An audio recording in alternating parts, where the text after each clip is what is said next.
Hi there, and welcome to the Skylight Books author reading series.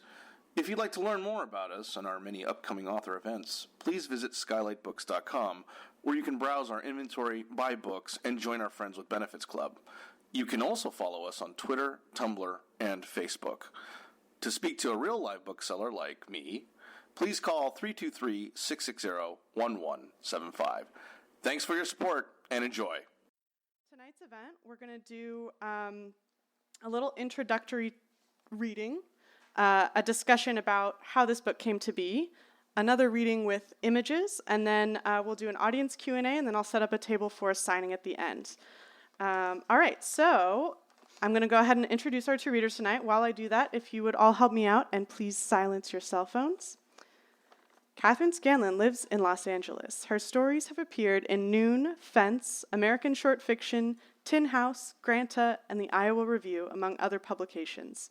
A collection of stories, The Dominant Animal, will be published in 2020 by FSG Originals. Amina Cain is the author most recently of the short story collection Creature, out with Dorothy, a publishing project, and a novel Indelicacy, which will be published in 2020 by Farrar, Straus and Giroux. Her essays and short stories have appeared in N+1, The Paris Review Daily, Bomb, Full Stop, Vice, The Believer Logger, and other places. She lives in Los Angeles and is a literature contributing editor at Bomb. Please give Kathryn and Amina a warm Skylight welcome.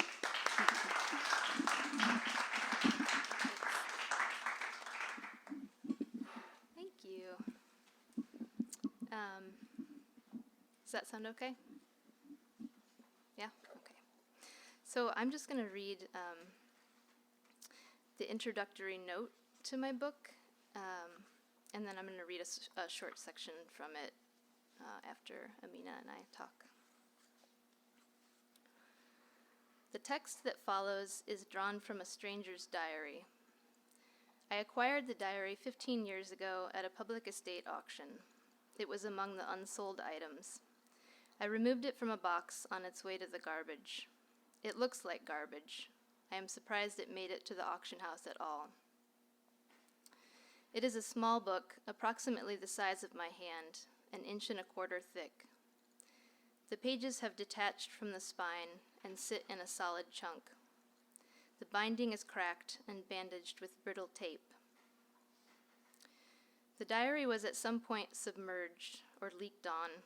The ink on the bottom third of almost every page has bled. Blue, very pretty, and is mostly undecipherable. Front and back covers are pitted with mildew and dirt. The strap that fitted into a brass lock on the front is gone, but the key is sealed in an envelope and tucked inside. Whenever I handle it, some bits crumble onto my desk. The diary was a Christmas present to the author from her daughter and son-in-law. The author wrote her full name and address on the front page. She resided in a small Illinois town. She was 86 years old when she began recording in it. The diary chronicles the years 1968 through 1972. Each page is a calendar day, divided into 5 sections, one for that date for each of the 5 years. A contemporary vendor of this type of diary claims the format allows you to travel forward and back in time. At first I loved only the physicality of the diary, the author's cramped hand, the awkward, artful way she filled the page. I liked its miserable condition. Its position was tenuous, yet here it was. I didn't try to read it. I kept it in a drawer. I assumed it illegible. But then I did read it, compulsively. I hunched over it, straining my neck. I read it front to back, perhaps a dozen times by now. As I read, I typed out the sentences that caught my attention. Then, for 10 years, off and on, I played with the sentences I'd pulled. I edited, arranged, and rearranged them into the composition you find here. At this point, as you might expect, the diarist's voice, her particular use of language, is firmly, intractably lodged in my head. Often I say to myself, some hot night, or flowers coming fast, or grass sure growing, or everything loose is traveling. In fact, I have possessed this work so thoroughly that the diarist has ceased to be an entirely unique, autonomous other to me. I don't picture her. I am her. The diary has become something like kin, a relation who is also me, myself. I have at times been exasperated with it. I have wondered why I continue to return to it, year after year, draft after draft. Why does it compel me so? Isn't it terribly banal? Is it like a game I come back to because I've not mastered it?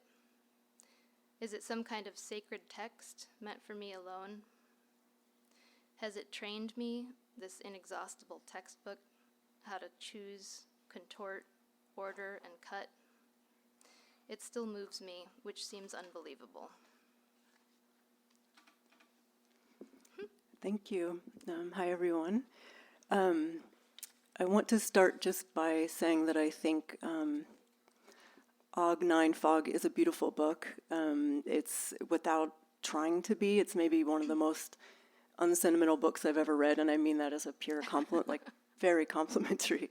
It's indeed mysterious.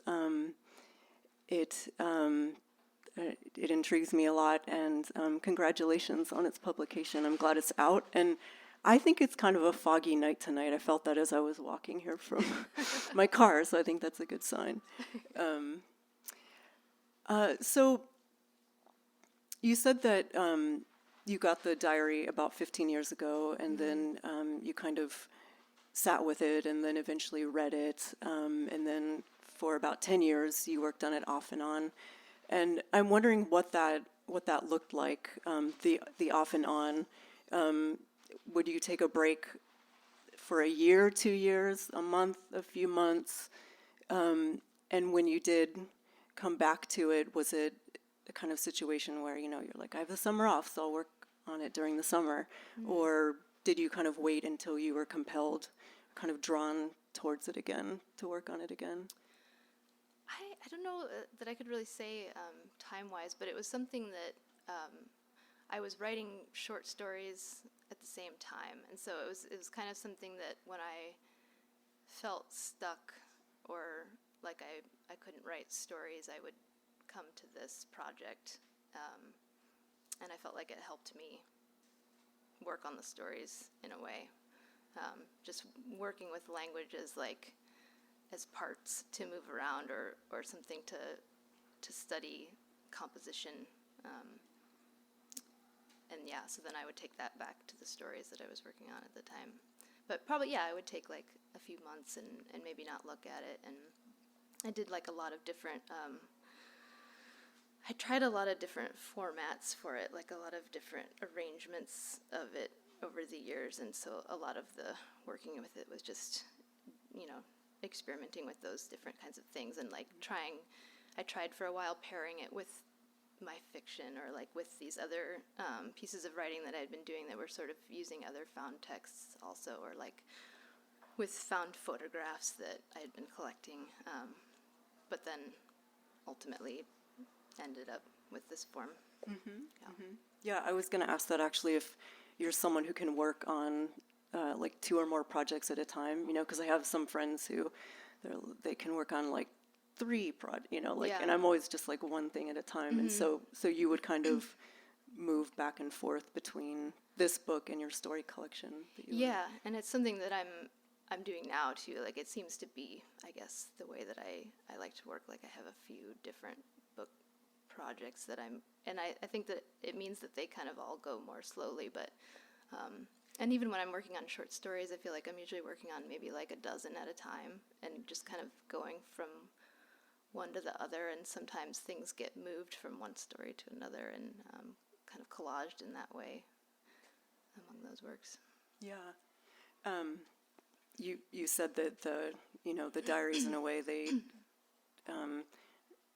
diary was this inexhaustible textbook, which mm-hmm. I really like, and that it in your introductory note you talk about how the diary, working on the diary, kind of informed your stories. Did you feel like there was like it went the other way too, that your work on your short stories was all, like, I'm just wondering about. Yeah, I think so. I mean, I think that, some people might not agree with me, but I think that there is sort of like a narrative arc to this book. And I definitely think like working with fiction, with short fiction, helped me write this book as well, for sure. Mm-hmm. Yeah. I think there's a narrative arc too. I mean, the way I kind of see the narrative, or kind of bits of narrative, one of the things that struck me as I was reading it was the sheer number of names that appear in the book. And I think I probably have this stereotype of like, you're 86 or you're 90, and there aren't many people in your life at that point. But even on the first page, I think there are 3 names mentioned. Elvira, Harold, Maud. I can't remember for sure, but it's a small bit of text, but these names kind of come in right away, and I kind of saw the people or the characters in the book as kind of like fleeting, but sort of solid with their names, but kind of flickering into a narrative and then maybe flickering out, and I would sort of start to feel like there were these different narrative threads also kind of flickering to life, but maybe also quietly being let go in a way, which I liked a lot. With the characters, you don't always know who they are, what their relationship is. You usually don't know who they are to the narrator. Are they family? Are they friends? Mm-hmm. Some of them die. Some of them are mentioned because they've just died. But Dee and Vern, that there starts to be, for me, when I was reading this narrative thread that kind of starts to expand more, and I really love the way detail works in the book. That things aren't really announced. Like the narrator doesn't say, I'm a widow, my husband died, I had but there's this widows club dinner that happens, and then in the first part of the sentence, you don't even know if the narrator attended the dinner, but then it's like the fried chicken was delicious, or I'm messing up the sentence, but just that you learn like that she's a widow through that kind of detail, and I really like. Well, that's really the experience of reading that I had reading the diary. It's like the diarist isn't going to explain to me or to anyone who's reading this thing that she's writing, like, who these people are in relation to her. And I think that there was something about that mystery that was just so compelling to me. And I think that I tend to like literature of all kinds that does that doesn't really spell things out completely for you and leave space for you to sort of think what you want to think about these things, and to sort of imagine things the way that you want to, and so that was something it's something I try to do in fiction too, and it's something that I definitely wanted to preserve in this book. I find it really exciting. Yeah. To not know. Yeah, me too. Yeah, I really like mystery. Yeah. Yeah. You've talked about liking plain language, the pared down style, and I like those things too. And I was thinking about the kind of the idea of a book being pared down, and there's this really, to me, interesting almost stripping down that happens both on the level of the sentence and the narrative. So on the level of the narrative, there's a page where it says something like Vern has a fever, and then the next sentence is Vern better, or Vern is better. And I like that what could in a book maybe take pages and pages. If Vern has a fever, like it could take chapters for him to feel better, or it could take maybe just. But I like that it's just like the very next sentence. And so like narratively, that seems like a really interesting kind of paring down or stripping down. But in the sentences too, I noticed that sometimes words are missing. So, like, for instance, the narrator might say, I painting instead of I'm painting, or he real bad instead of, like, he's real bad. And I was curious about that, like if just that kind of stripping down of the sentence. And I was curious if some of that came from the diarist's own grammar and ways of writing, or if that's something, and that you sort of really went into, or if it's something that happened as you were kind of excavating or kind of stripping down. Yeah, kind of both. She definitely had a very, what I found like a wonderful way of writing in this book. And it feels to me like a kind of Midwestern vernacular, and also a Midwestern vernacular like of another era, like, and that was something that, like, that was one of the main reasons that I wanted to work with this text. But then I also, as I was making this book, that was definitely something that I kind of like pushed, or, made it even, like, kind of tried to accentuate what I felt like was already happening that was really interesting with what she was doing with language. Yeah. But eye painting is her, which I think was one of the first lines that I sort of, as I was glancing through it, like, saw that and was like, I love that. Yeah, it's pretty satisfying. I love it. It's so authoritative and declarative, and it's such an odd use of language, and there's something about it I really love. Thinking of the ways, in which the book is not sentimental, one of my favorite moments is when Dee has a gravestone set out at the cemetery for her, and then the narrator says, we went to see it. It looks really nice. And like, it's so, I mean, it's just that kind of moment where you have a gravestone set up. And I guess my grandmother did that too. And, it's something that people do, but I personally have not experienced that yet, and it's just so, it's like not sentimental at all, the way it's so like, practical. And I mean, I love that they did that, and they both did it, the daughter and the diarist, and I've never known anyone to do that, but I've been actually, before this book was published, I tried to find her relatives, and I got in touch with some of them, and in one of the recent conversations with her, she's a distant cousin, she is doing the same thing. She and her husband have already bought their stones, and so I don't know if it's something about people who tend to live and stay in the same town, and all of their family is there. They know they want to be buried there. They know they want to be buried with the rest of their family, and so they just figure, we'll get the stones now and get them set up, and but pretty compelling, I think. Definitely. A very interesting approach. Definitely.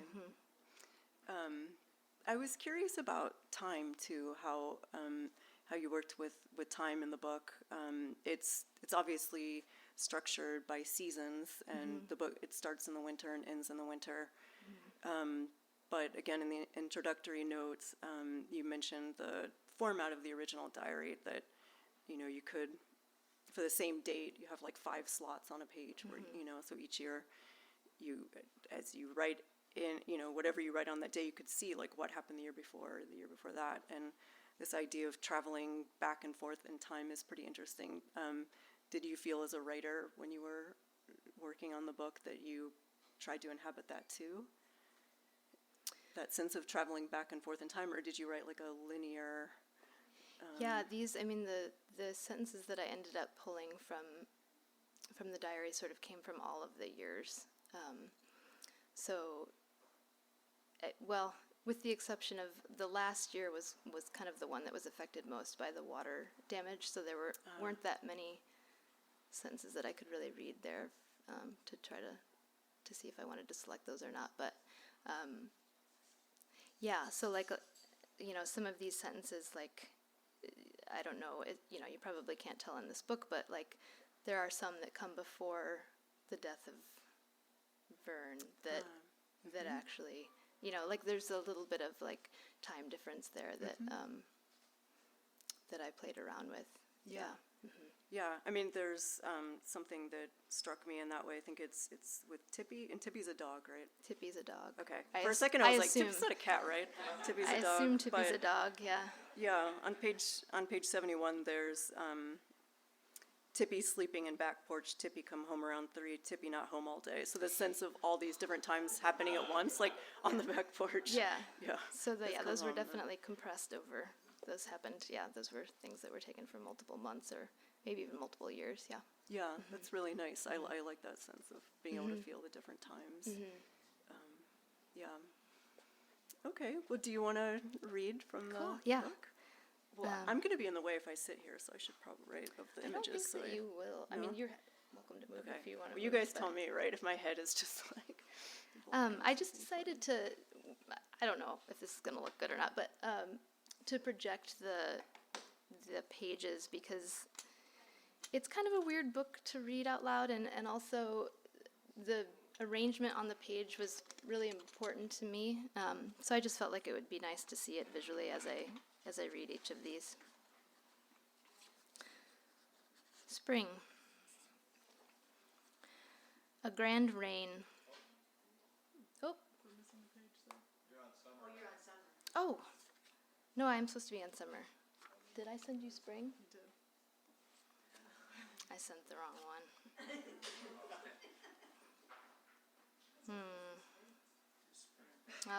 I'll read spring. Spring has one of my favorite pages. It does? Okay. Okay, good. Okay.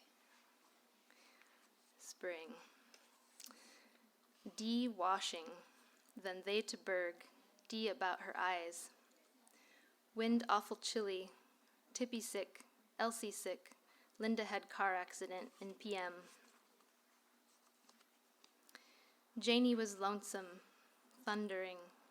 East of us had bad wind, blowed cars off road. Tippy better, wants out, sits in window, looks out, fog out. I sure slept, took a nitol. Kinda misty in AM, I weighed 120, had on blue and new shoes. My feet smelled some. Mildred papering. Vern took a fish down to Bayard for his birthday. Daffodils and pussy willows out pretty. Robin on nest today. Chang gone, cat. Dee set my little hard maple out in front. It died. Looking over old clippings. I don't feel any older. Dee and I walked over to Bertha's to see her flowers. We had tea, cookies, and candy. Legs kind of tingly when we got home. Started my Topsy animal Roy gave me in Eve. It will grow long hair. Little showers of rain. Mother's little writing desk. Bird's eye maple bedstead and commode. Windy again today. I am painting. Trees budding. Dee hunting up things for her tea. Terrible windy. Everything loose is traveling. Stella found a lot of things had been taken, mostly antiques. Grass sure growing, grass looking green, blue spruce. Fire whistle in night, steady rain at 8. He brought us some mush to fry. Flowers coming fast, all feeling pretty good. Vern making garden, onions and radishes. I painting. Dee washing. She hung out some things. Dee and Bucky going to see about headstones. She bought one. Seen 8, 9, 10, 11 jets tonight, 2 airplanes, and new moon while we were eating supper, 6 to 6:45. D out to cemetery, her headstone is being put up. We went back out toward Eve. Stone looks very nice. Vern got him shirts. Doctors found nothing, not cloud in sky all day. Mildred little better. She has give up building. D and V got me pretty slippers for Mother's Day. Hard rain last evening, sure do lot good. Out to Mother's grave with flowers. D washed my head, fed all my flowers. No dogs in sight today. Ruth came through operation. Hiller's house burned. We went out to see what fire had done. Sure clean sweep. Vern found potato big as hen's egg. Lucille and Dee going to river fishing today. Hope it's pretty there. Ruth come wearing her new red wig. It will look good when we get used to her. Awful murky all day. Dee dizzy. Lightning hit and burned Charlie's garage. That's it.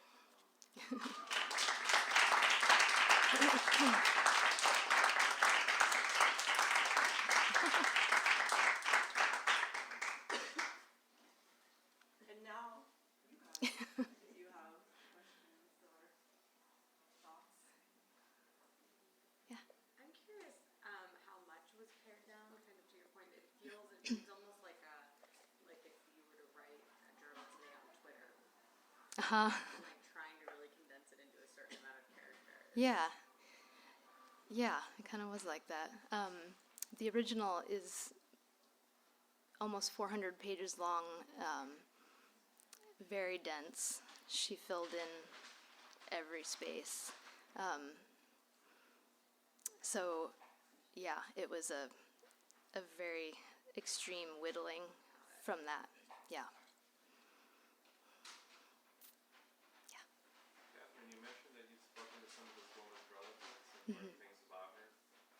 Yeah. At what point, at the point you acquired the book, did you know anything or much about her? And in the years since, at what point did you start developing curiosity for knowledge outside of the text? Yeah, so I didn't, when I got the diary, I didn't know anything about her. And I tried to look her up, like, early on, and I think I got the diary in 2004, and I think in the, like, several years after that, I maybe did, like, a couple of internet searches and tried to see. I thought maybe I could find, like, an obituary for her or something like that, and I never found anything, and so I just kind of stopped looking, because I thought, like, what are the chances that I'm going to be able to find anything out about this woman or find anybody who knows her or anything like that.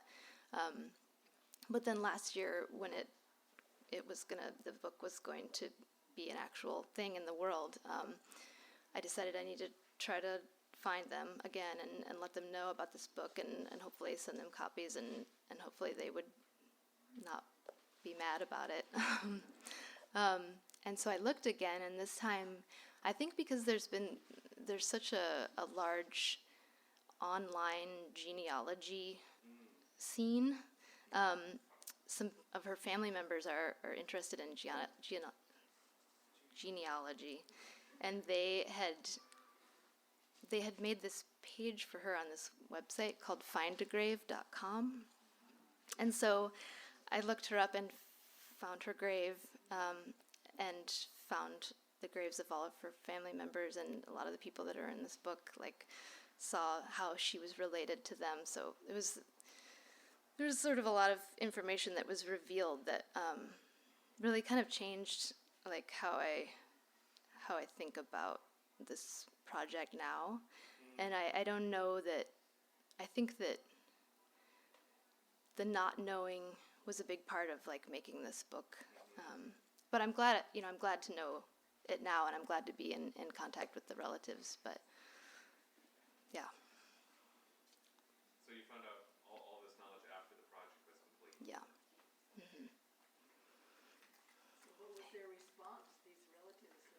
you contact them actually? I sent a message through this website, Find a Grave, and this was a second cousin, I think is how we worked it out, the wife of a second cousin, and she was excited, and she said something like it's history, and we're happy that it's going to be shared. And I sent them a scan of the diary, which she's currently reading now, and kind of going through it in a way that she's trying to figure out who all these people are, and a lot of them they know because of their work with genealogy, and also just they know them because they're distant family members. So they seem to be enjoying having that document anyway. And we're glad it wasn't thrown out, or, yeah. But how it came to be, how it came into my possession, I always kind of assumed that there weren't really family members left to care about it. You'd think like someone dies and this sort of information, a diary or like family photos, things like that, like you think that if there's family left to care about it, they'll take it probably, but so I'm not quite sure like what happened to allow this to go up for public auction, but yeah, it happened. Hi. So you pulled out just little bits from the diary. It sounds like you have 400 pages that pared down and rearranged. Did you alter the sentences? Or were they... Yeah, some of them. I mean, there are some that were as is in there, but a lot of them I've kind of chopped up a little bit or combined different sentences or added words here and there, and then the juxtaposition of the individual sentences, like most of the ones none of the ones really that are in this book that are next to each other weren't next to each other, and yeah. Have you ever kept a diary?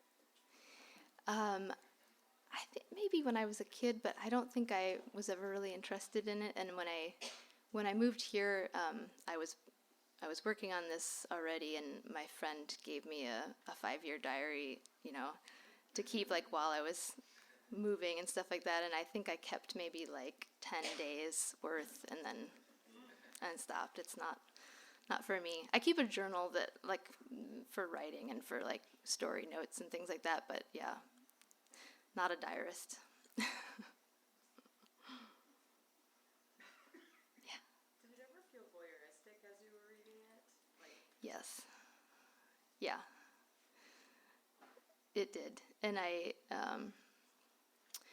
thought a lot about like what it would mean to do this and to make this book, but I think that ultimately, like, over the years I kept coming back to it, and I kept feeling like there was just something in the book that I loved so much, and that I really felt moved by, and I just wanted to share it, I guess, or I wanted to make something that would convey that same feeling that I had reading the diary. But yeah.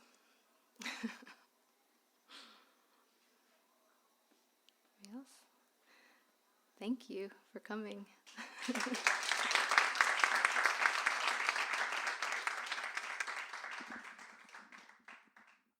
You've been listening to the Skylight Books author reading series. Don't forget, you can listen to this and all of our other great podcasts at skylightbooks.com. Thanks again for stopping by, and we hope to see you soon.